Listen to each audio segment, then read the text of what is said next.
I am on the way to Studio Theater this evening in DC.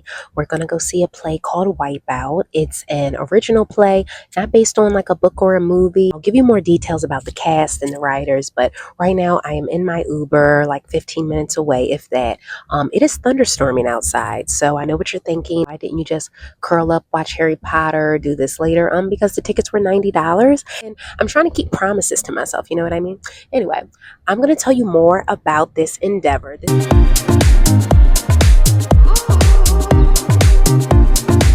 is a new series I'm creating called Cue the Curtain. The series will be featuring myself going to different plays and musicals throughout the DMV area, and I'm going to report back to you what I liked about the story, what I resonated with about the characters, and hopefully at the end of this episode or the next, I will have encouraged at least one person to go see a show. In high school, I was a part of stage crew for a couple of years. We did Into the Woods while I was there. We did Thoroughly Modern Millie, which I adored. And I was a part of a number of productions. I can't remember them all, but again, I've always been a fan of a good show. And most recently, I've been to several pretty consistently in the past 6 or 7 months. I've seen Age of Innocence. I've seen a number of them at Arena Stage, actually. Age of Innocence.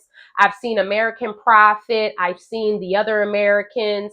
In New York, I've seen Between Riverside and Crazy. And most recently, what we're going to talk about today, I've seen Wipeout at Studio Theater. And actually, big shout out to Studio Theater. They were recently named one of or I think the best theater in DC by the Washington City paper. So I thought that was cool because I had just been there. So today we're going to talk about Wipeout, which was written by Aurora Rael de Asua, which I might be butchering that name, but it's an original play. Wipeout features 4 characters. So we have 3 women, septuagenarians. They are 70-something, and they're all at a different crossroads. So y'all remember I told you that it was about like 3 older women and like 1 young guy in the play? Essentially, the audience right now, a bunch of old people, and one young thundercat, i.e. me, in the audience. But yeah, entry was smooth. I just picked up my ticket at will call. And before y'all say, oh my God, Fatima, you spent $90, y'all will go to 12 stores, get 2 shots of Don Julio or margarita, and you spend $218. Don't pull it. You know what I'm saying? There's other things other than 12 stores, even though that does have its place, has its place, 100%. But I'm just saying. I'm gonna go through each character. I'm going to try to not give you too much detail, even though I'm going to give you a few spoilers. We'll start out with the girlfriend. So Claudia, she's probably like the first one who starts speaking in the story, but she is the strong friend. She is the friend. She's the goody two shoes. She's a bit of a hypochondriac. And you can tell that she operates out of a space of fear. And she is at a point in her life where she's unfulfilled. She's lived her life, majority of her life, being of service to others. And so one of kind of her nexus points in the story is when they start surfing, she's really good at it, right? So she's really good. She's like a natural surfer, and Blaze is giving her all these accolades. Oh, Claudia, you're awesome. You did great.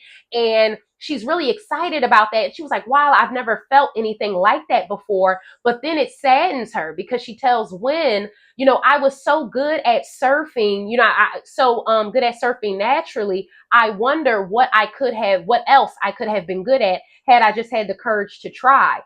So she recognizes that she's been operating out of a place of fear for majority of her life and living based on other people's expectations, always choosing the safe option. And she, is regretful of that. And then you have Wynn. So Wynn is I would call her like the bougie friend. She done had 4 or 5 husbands. She gets Botox, she does the makeup and the jewelry and all those things. And what I would describe Wynn as is kind of an avoidant. So she doesn't really go deeply when it comes to emotional connection. Even with her girlfriends, she doesn't want to see Gary. Gary is the 3rd friend that comes a little bit later in the story, just a little bit later in the story, but she doesn't want to see her because Gary is suffering from an illness, and she just kind of wants to keep her out of sight, out of mind. And she's not really Wynn, that is. Wynn isn't the friend that really comes and checks in on you. And she's been married several times, and now she's at a space in her life where, much like Claudia, she's not really proud of the life that she's lived. She feels like her life is full of these hollow moments, these hollow marriages, and she's bitter about it. And I think that when she looks at her life and looks at her girlfriends, she resents getting older. She's resentful. She's trying to cling to her youth, with the Botox and things like that, because looking at Claudia, who is living, an unfulfilled life, and looking at Gary, who's suffering from this illness, she is reminded of the fact that this is kind of her beginning of the end, or at least how she sees it. And then you have Gary. Gary is the spunky one. Gary is a light bulb. She's adventurous. She is funny. She's had men and women lovers. She really has led a life completely on her terms, and you can tell as soon as she comes on the stage.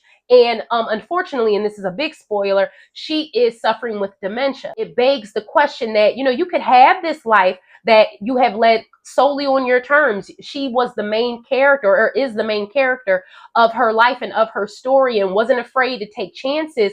But in the end, she doesn't have those memories of, doing that, because she is suffering from a disease that is completely out of her control. But does that encourage you to continue to lead a life that way, or does it discourage you a bit, because you could have this great life but not really remember it in the end? And is the memory, or having the memory of that, is that the point? And then you have the surf instructor, Blaze.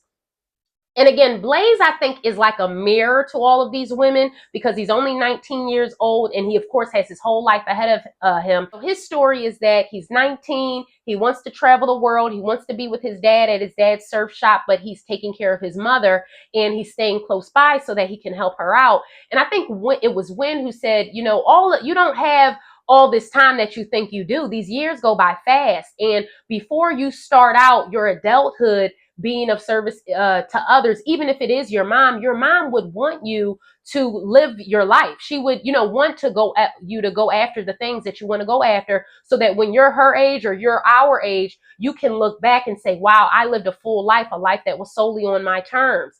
And of course, with Gary, who did so, but she's suffering with memory loss. Gary's condition, and I think Blaze's youth is a wake-up call to everyone that life starts right now. It's really not about how many years you've had, or how many years you have left.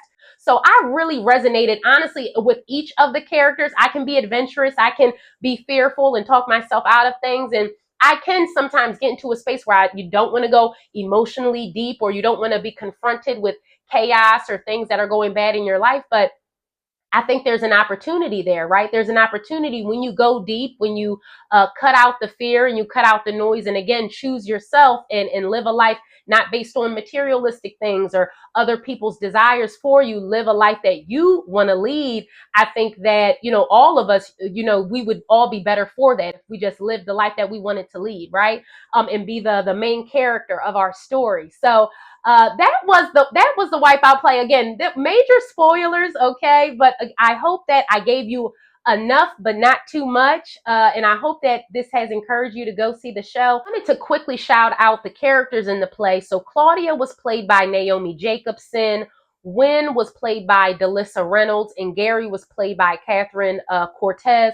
When Delissa Reynolds was actually in Orange is the New Black, and I actually recognized her from Luke Cage. She was in Luke Cage, that Netflix show about the black superhero. I think I recognized her when I saw her come on stage. And Blaze, the surf instructor, he's played by Alec Ludaka, who has been in a number of on stage plays and shows throughout the DMV area as well as New York. They're all obviously just very talented, skilled actors. They really immerse you in the story. So I wanted to make sure I shouted them out. So definitely have your eye out. Look out for them, because I'm sure they have a number of plays on their schedule. Now, this is no shade to studio theater, but I did have a couple of critiques, really just one. So the play is about, Wipeout is about, obviously, this group of women taking surf lessons, right? So as they're talking in the story, it's implied that they're sitting in the middle of the ocean, but the set is a living room. It's like a living room, a kitchen, a bathroom, and an upstairs. And they're like making drinks during the story. They're having snacks during the story. So I couldn't really tell, like, are they in the ocean taking the surfing lesson, or are they sitting in a living room. It really didn't make sense to me. And I was even talking to a couple next to me who had been to like 10, 12 shows at Studio Theater. And I asked the wife, like, am I missing something? And she was like, no, I don't know why they did that. So that's the only thing, Studio Theater. I didn't really get the set because it was supposed to be in the middle of the ocean, but they were like having snacks and making martinis. That didn't make sense to me. But, and then another thing was, this isn't really a critique, but just something to keep in mind. The set is in the middle of the theater, and then there's seating around it, right? And I was in the front row on the left side, but I really think if I could do it all over again, I would be like a little higher up in the middle, so I could really get like a full view of the set, because where I was sitting, I could, like, some of the scenes, there was like a character in front of me, their back was to me, and so I could only really see their back. I couldn't really, like, didn't have a clear vision on who they were talking to. I mean, by the sound I could tell who they were talking to, but I couldn't really see it because of where I sat. So I would, if you're gonna go see it, I would sit in the middle, probably like maybe 2-3 rows up, so you could really get a good view of the set. Outside of that, it was a great experience. Studio Theater was really nice. They have concessions. You know, you can get wine and snacks before the show, and it's right up the street from Le Diplomat. So naturally, I went up to Le Diplomat and got a mushroom tart. Thanks again for tuning in to Cue the Curtain. If you have any questions, DM me, comment. I really want to create a community here of people who go to see shows and plays, and, you know, kind of like a culture page, but definitely an emphasis on plays and musicals. So thanks again for watching, and we'll be back with another one. Bye.